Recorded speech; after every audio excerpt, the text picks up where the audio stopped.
Well, this morning, Chinese President Xi Jinping is back in China following a three-day summit with Russian President Vladimir Putin. Despite being pegged as a peacemaking journey, their meetings didn't produce any breakthroughs when it comes to Russia's war on Ukraine.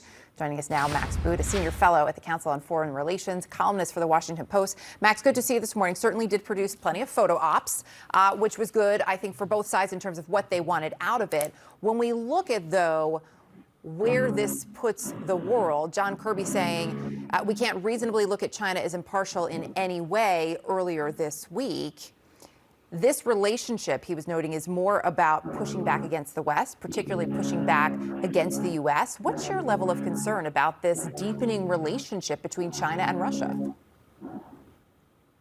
I am concerned, but I'm not panicked. I might start to hit the panic button if China were actually to start providing munitions for Russia, and particularly artillery shells and missiles. Russia is running low on both of those types of munitions.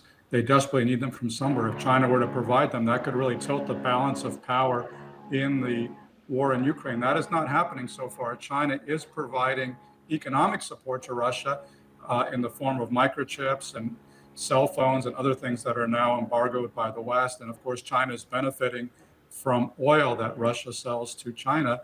But it's still very much a limited partnership, and it's something that is certainly of concern. But it's not what China is doing is not a game changer in the war in Ukraine. What about on a broader level? Are there specific signs that you'll be looking for in the coming weeks and months in terms of this relationship between the two beyond the war in Ukraine? Well, I think that's the big one. Is China going to step forward and provide weapons to Russia, which is something that the Biden administration has warned about. But, you know, China has been reluctant to do that. And I think what we're seeing is that although before the war, China and Russia proclaimed this limitless friendship, there are actually sharp limits on their partnership.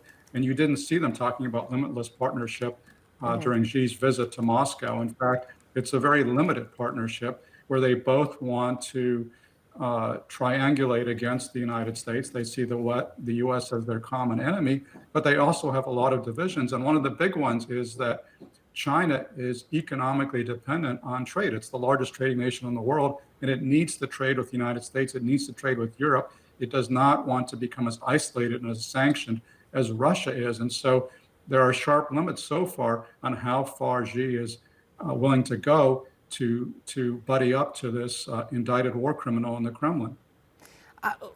Looking specifically at Ukraine, the Ukrainians have said they are trying to organize a call between Xi and President Zelensky. If that call were to happen, do you see anything coming of it? Very little, but I do think it would be a way for China to pretend to be, quote unquote, a peacemaker, which is something that is part of Xi's kind of diplomatic offensive right now. Just recently, China brokered a deal between Saudi Arabia and Iran to restore diplomatic relations, which I think was a positive step forward.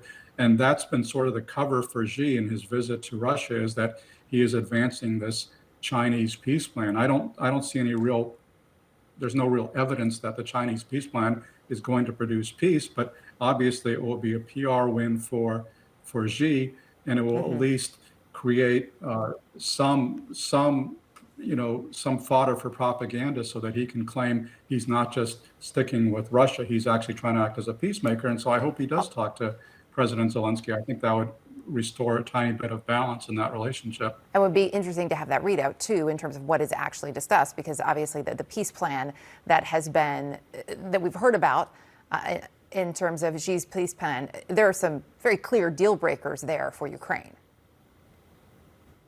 Yeah, I mean, basically the Chinese peace plan would freeze positions in place, which would allow Russia to continue occupying 20% of Ukraine indefinitely. And obviously that's a deal breaker from the standpoint of Ukraine. I think the one thing that China has actually done for peace is that Xi has made clear he does not approve of Putin's nuclear saber rattling. And since Xi made that clear last fall, you really have not heard Putin engage in those kinds of nuclear threats. So that is the one positive thing that China has done. But otherwise, it's been largely on the side of Russia, although in a limited kind of way, not offering Putin everything that he wants. Did Russia get enough out of this visit? certainly not as much as Putin wants. I mean, he desperately wants China to come forward with artillery, shells, and other munitions to help the war effort, and he's not getting that. But what he is getting is a big hug and embrace at a time when he is becoming recognized as an international criminal and a pariah. Last week you had the International Criminal Court actually indicting Putin, and so there are not going to be any Western leaders who are going to be journeying to Moscow. But this is a way for Putin to signal that he is not isolated, that he has an alternative to the West, and he is cozying up to China. But he's doing so in a very subservient position. At the beginning of the Cold War, Russia was the big brother and China was the little brother, and now that position has been reversed. And as a result of his aggression in Ukraine, Putin is more and more dependent on Xi Jinping. Max Boot, good to see you this morning. Thank you.